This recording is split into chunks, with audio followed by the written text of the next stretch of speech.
Hello everyone, welcome back to my YouTube channel. In today's session we are going to discuss about the collection in the Postman. In previous session we already discussed different HTTP methods. So we discussed all the HTTP method get, post, put, patch, delete, head and option, and we saw some of the examples also, as well as we discussed the CRUD operation. So if you're not aware about HTTP methods, so I'm providing the previous video link in the description. You should definitely check that out. So in this video, we are going to discuss about what is the collection in the Postman. So let's understand what is the collection. So collection is a group of save requests which can be organized into a folders and subfolders for easy management. So in last session we already created the collection as the this REQ because all the APIs we took from this website name as the REQ. So collection are useful when working on API project, testing multiple API endpoints or collaborating with teams.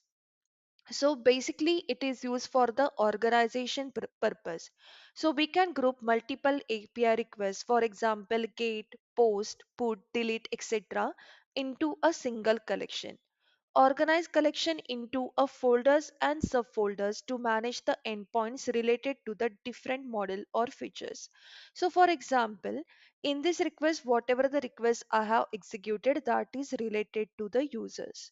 It is related to the single user creation or update the user detail or delete the user. So all the APIs requests are related to the user. Suppose there is another model and I want to create and I want to keep that API request separately so that I can manage those API requests according to their models. So in that case, what I can do, I can create a separate collection for them within the same workspace as those are part of the same project. Okay. So how we can create a collection? So here you can see the options on the left side menu. It is here the option collection. So when you click on this plus icon, it will create the new collection. So I'm just creating one new collection just for the example how to create the collection. So now if you see, this is created the new collection and you can give any name as example new. I'm giving the name as the new. You can give the any name to your collection. This is the overview section where you can see the collection name and you can give any description for your collection.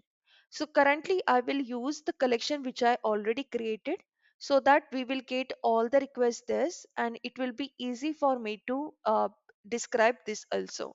So here I can give any description, for example, test description I'm giving.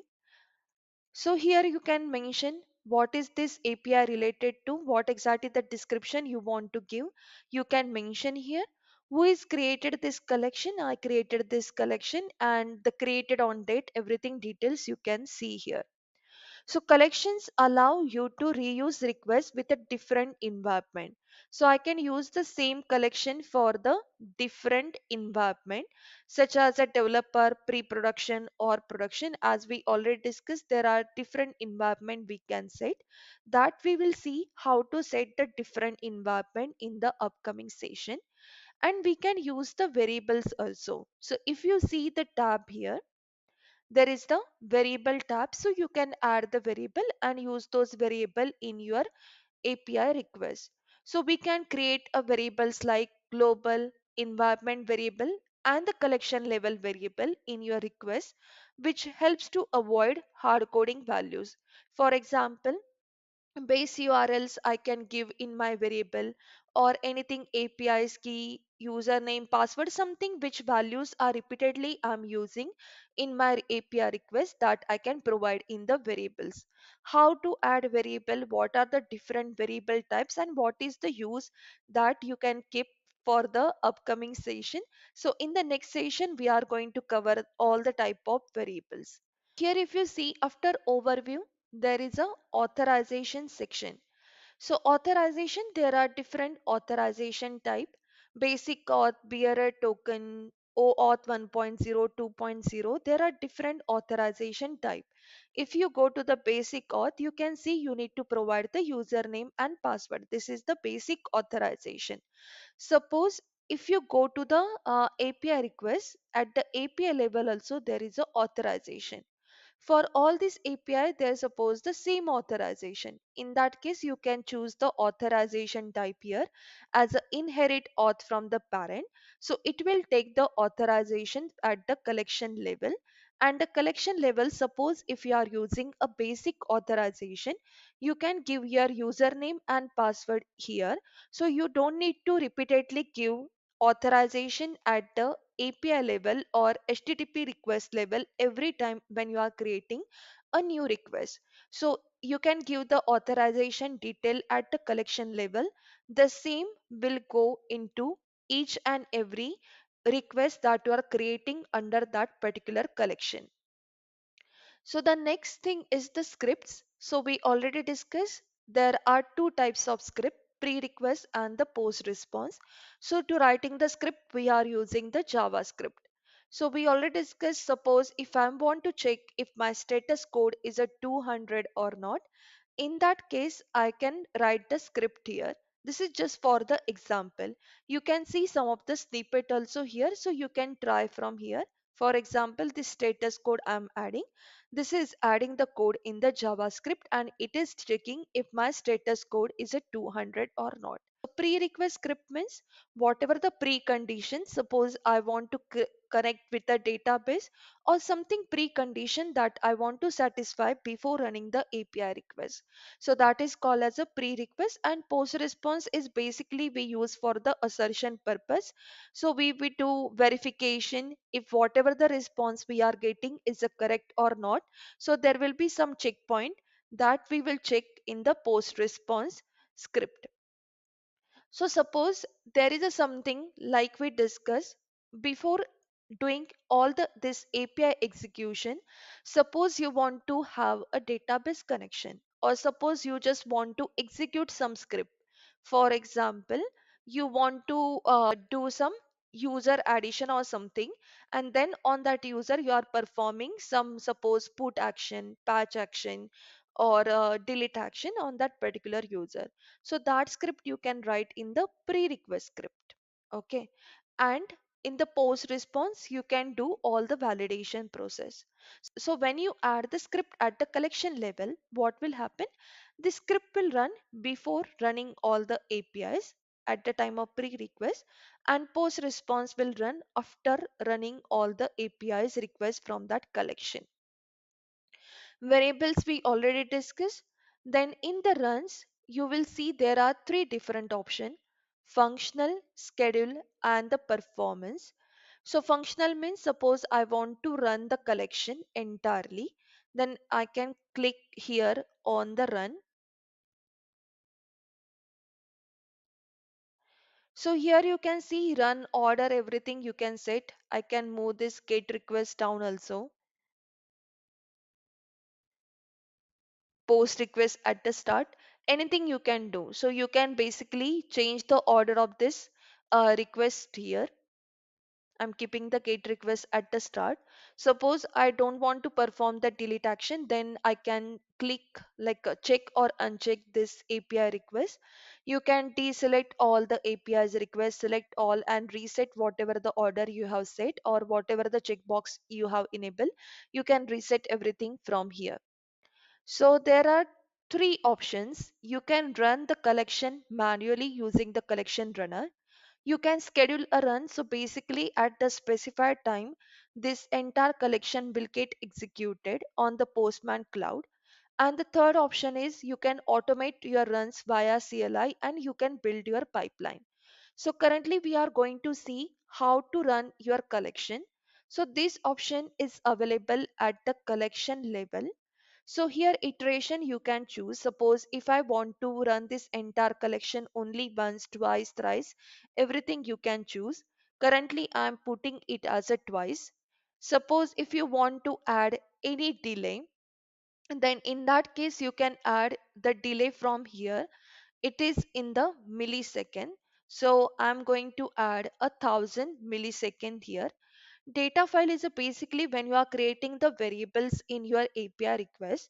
Suppose I want to pass a different data and check the API request for the different data, then you can pass the data file or select the data file from here. So you can add the data in the CSV format or any other format, and you can select the file from here, and that will fetch the data and you need to map data. How to do that we will see in the coming sessions. So this is the persist response for a session. So responses are persisted only for a session and not saved permanently. Enabling this may impact the performance for the large collection runs. And this is the logs. This is also for the performance only. So turn off logging to the Postman console to improve the performance during run. So when you are doing the performance testing at that time, you can check these things. There are some advanced settings as well. As mentioned, stop run if an error occurs, that I enable. Then keep variables values. Currently we don't have any variables value. Then run collection without using a stored cookies and save cookies after collection run. So that's fine. Whatever the setting is there, I'm keeping it as it is. So I'm keeping this skip variables value as well. So now we can run this collection.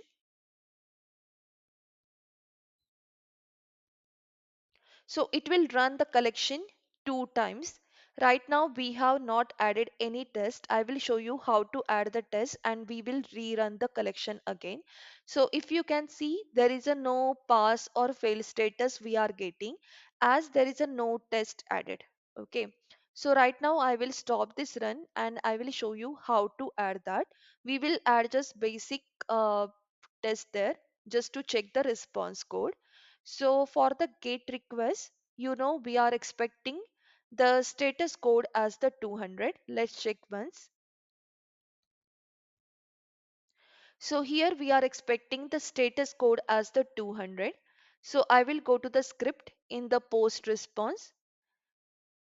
In the right side, you will see some snippets. From that only I'm choosing one snippet like status code is a 200. So here what we are checking if my response is having a status code as a 200. If it is okay, then pass my test cases. If my status code is not 200, then fill that particular test case. Okay. So the same thing we will do for all other test cases, all other API requests as well. So this is the get request. I'm opening post request, put request, patch request, and the delete request. Everything we will see. So the in the post request, what exactly the response we are expecting? We are expecting 201 created. So I'm going to the scripts in the post response. I'm again selecting the snippet only. So here we are expecting 201. So I'm just modifying the changes in my code.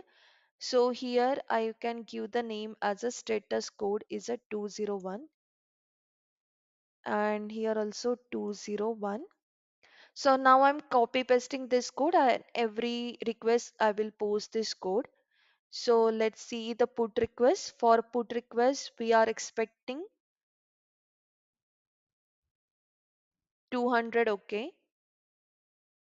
So I'm going to the scripts and I'm just adding that snippet.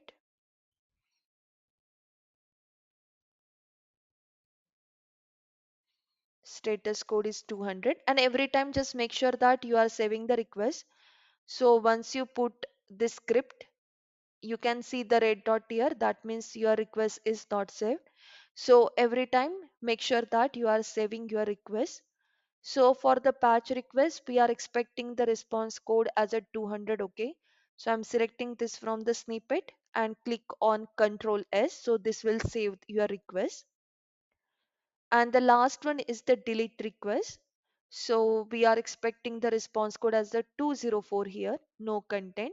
So I'm going to the script and in the post response, I'm pasting this and status code, just modify that one. It is 204. Okay. So we already did all the API request modification. We added the post response. Now I'm going back again to this Postman collection level. Here in the runs functional side, You can go again. Here you can see the last run you can see from here. So when I click on run, it is showing me the runner details. The sequence I'm keeping it as it is. I'm running it manually. Other things, advanced settings, I'm keeping it as it is. Iteration, I'm keeping it as a 2. And let's rerun this collection again.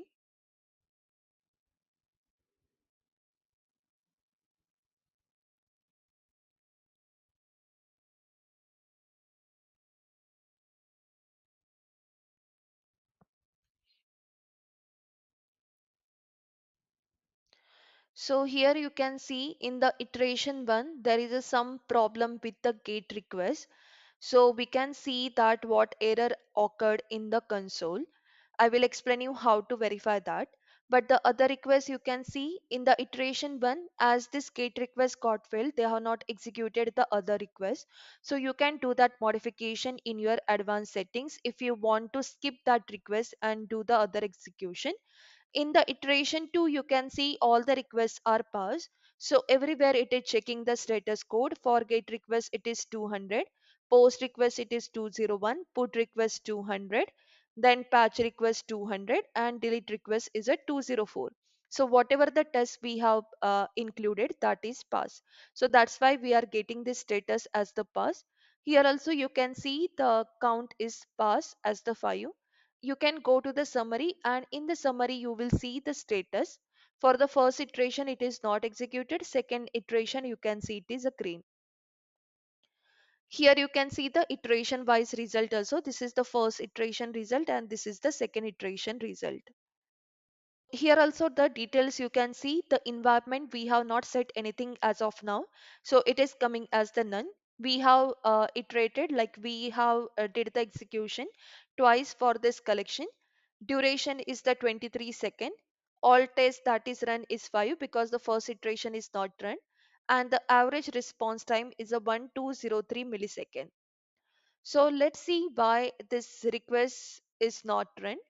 So you can click on check console. In the console, or you can go down. So I will close this. Here at the bottom side you can see this console. You can click here, so it will open this API request response, everything it will show. Here something error is coming as socket hang up. So this is maybe something the response we are not got within the expected time. So I will just run it again. Let's see if it is running or not. So now it is executing properly. So this is the iteration 1 and iteration 2. All the 10 cases are passed. So it is working as expected. You can also the export the result and share with your team. So after the functional run, there are different options available like a schedule and the performance. Let's see those options as well. In the schedule run, when you click on the schedule run, basically you can schedule your run. So you can give any name as a whatever the name you want to give for your schedule run. You can set the frequency. So suppose our timer, big timer, when you want to execute this, you can set the frequency. So suppose I want to execute every day at the 5 p.m., I can mention it here. You can execute that on every Monday, every Tuesday, like that you can select from here, and the timing also you can select. Currently we don't have any environment set, otherwise you can choose your environment from here. Iteration that we already see, so max you can set the 50 iteration. So you can set your iteration from here.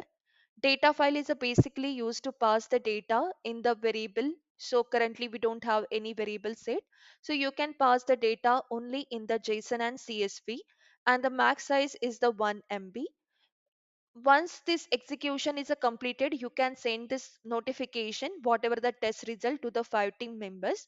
You can see the by default my name is coming here. So you can stop the notification after the 3 consecutive failures. So in advanced setting you can set if the run fails then you can retry. Basically all the settings you can do from here, and you can set here when you want to stop the notification after the consecutive failure. So these are the all the details. You can schedule your time environment you can choose, the data file, variable details, and everything you can choose from here. Email notification and some advanced setting are present here, and you can schedule your run. So for this, every day at the 5 p.m. for me it will run if I set this as a schedule run. So I will just basically add just one schedule name. For example, demo I'm adding. I'm keeping everything as it is, only just want to show you how exactly it will look. So this is schedule. You can go to the view all schedule. In here schedule you can see the upcoming run. So today at the 5 p.m. it will run, and every day it will run at the 5 p.m. We have not set any environment. Here you can view all the details, or if you want to pause this, edit this, or delete this, then there are different actions are available here. When you click on this, view more actions. So let's see about the performance, how we can execute the performance test at the collection level. So click on the run performance test. So there are different load profiles are available: fix, ramp up, spike, peak. If you have a knowledge about performance testing concept, then you will understand these details. So you should have the basic knowledge about the performance testing. So ramping up is a basically it is the system architecture, typically refers to improving the performance of the system or a service to handle the increasing load. So at the start we will give little low load, and then we will increase the load. So you can see the graph also here. So we are giving the 20 virtual load, and the test duration is the 10 minute. So instead of the 10 minute, I'm giving just maybe 1 minute just for the demo purpose. And virtual user, I'm setting it as a 5. Okay, so you can tell what is the initial load you want to give. Here you can see the initial load is 1, and then it is increasing, and at particular time it will be the 5 users. So suppose initial load I want to give 2. Here you can see the changes in the graph also. So here also you can select the data file. If there is any variables, you can select the data from here. So currently I'm just running this for this demo purpose only. So if you can choose any load profile, fix, spike, peak, you can do some research on this one. So currently I'm choosing the ramp up strategy. So let's run this. So you can see the it will come in the graph what exactly the execution happening.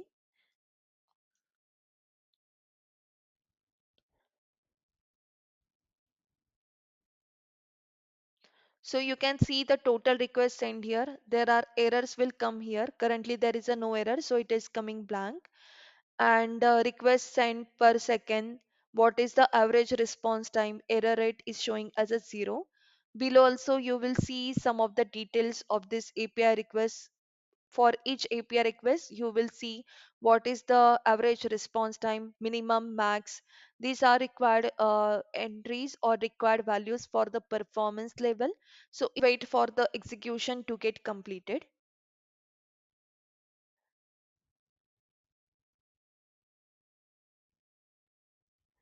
So you can see the execution is completed, and this is the graph. Error rate is the 0%, and this is the response time you can see for each API request, and the average response time is a 573 millisecond. So currently I just run one time. If there are more runs, then you can compare your runs as well. So this is the basic use of the performance. Basically we don't run the performance on the same machine. There are different machine is allocated for the performance testing. So this is just for the demo purpose I'm doing.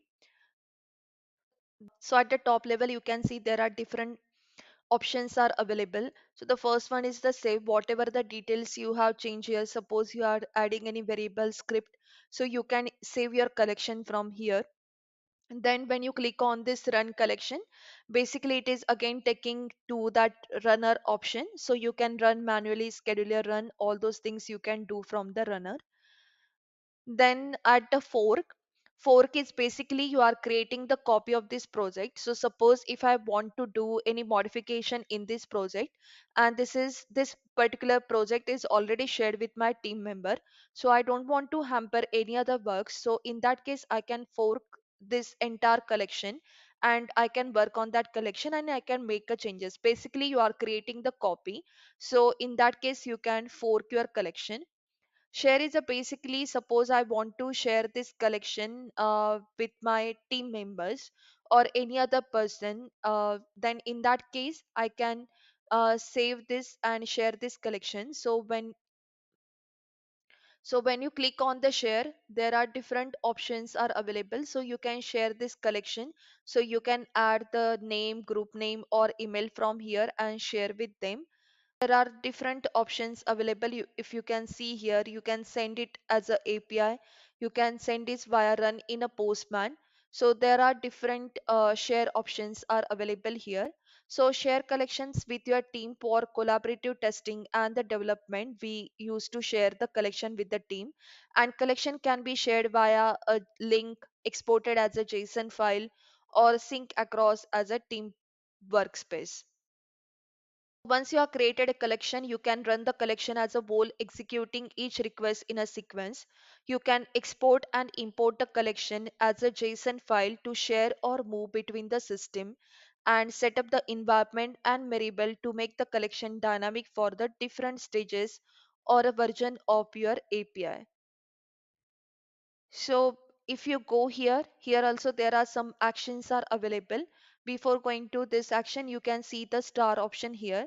So suppose if I'm working on this particular connection, and there are different collections are available in my workspace, and I want to this to be my favorite or at the top, then I can click on this favorite. So it will always come on the top. So whatever the favorite you have selected, that will come on the top. So here I mark it as a favorite. Here you can see those three dots. There are different actions are available. Share we already discussed. To share with the different team members, you can use this option. When you want to move this collection to the different workspace, you can use this option. So currently this is in my Postman demo workspace. So this collection is already exists in this workspace. Suppose if I want to move this collection to the workspace one, my workspace on the Postman testing, in that case I can select the workspace from here and I can move that collection to the different workspace. Then the third option is the run collection, that will take you again to this runner screen, and you can run functional run, schedule run, performance run, you can do from there.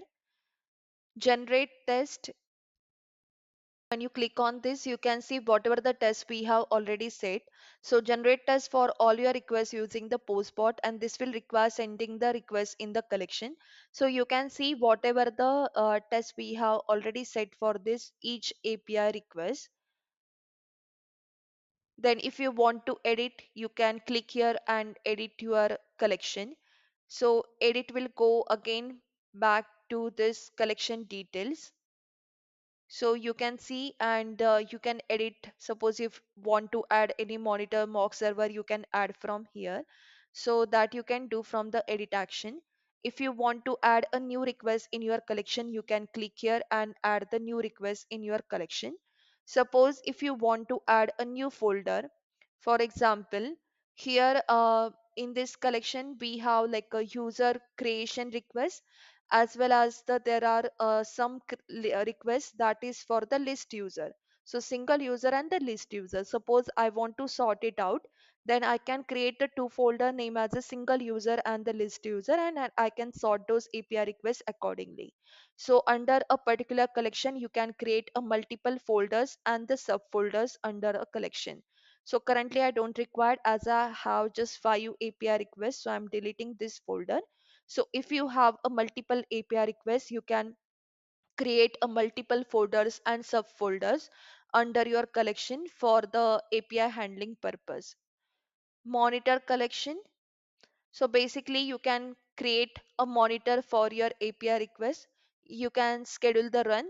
So this we have already seen. Mock this collection. For the API execution purpose, you can create a mock service and do the execution.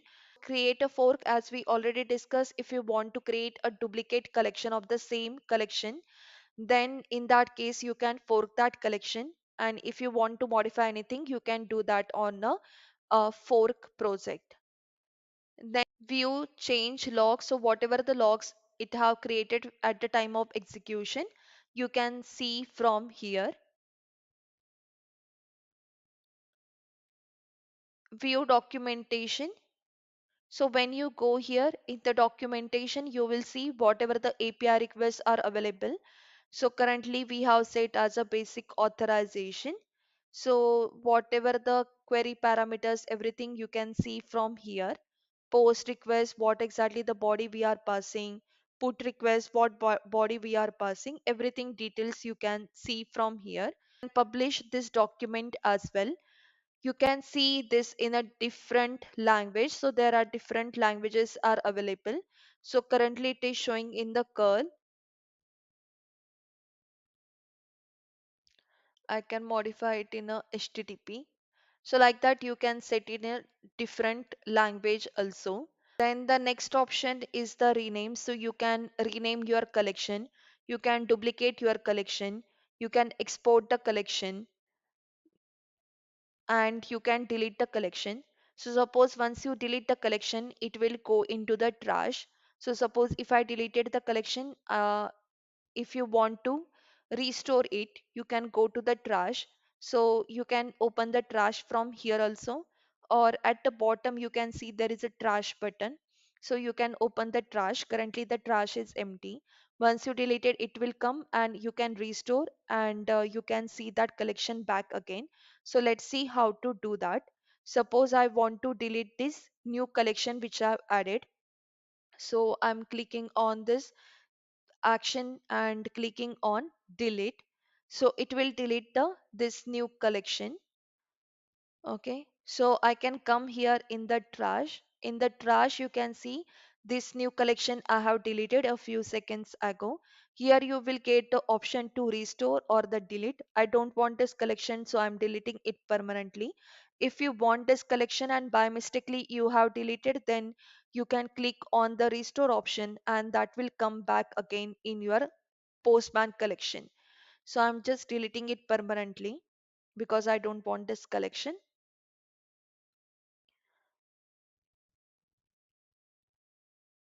So collection helps streamline API testing and development, making it easier to manage multiple requests, document APIs, and collaborate with the team members. So we have seen in this session what is the use of the collection. We have also seen this all the tabs, what is the overview, authorization, then scripts, variable, and run. So basically run is the important section. So here you can see the functional, schedule, performance run, how to do that, everything we have seen. Whatever the actions are present at the collection level, we understood that as well. So if you have any question, you can put that in the comment section. I will try to respond them. If this video is useful for you, please give a like and subscribe to my YouTube channel. In the next video, we will discuss about what is the variable environment. All those details we are going to discuss in the next video. And there is a lot coming in the upcoming videos as well. So make sure you subscribe to my YouTube channel and press that notification bell icon so you will get notified every time I post the new video. Thank you for watching this video till the end. Have a nice day.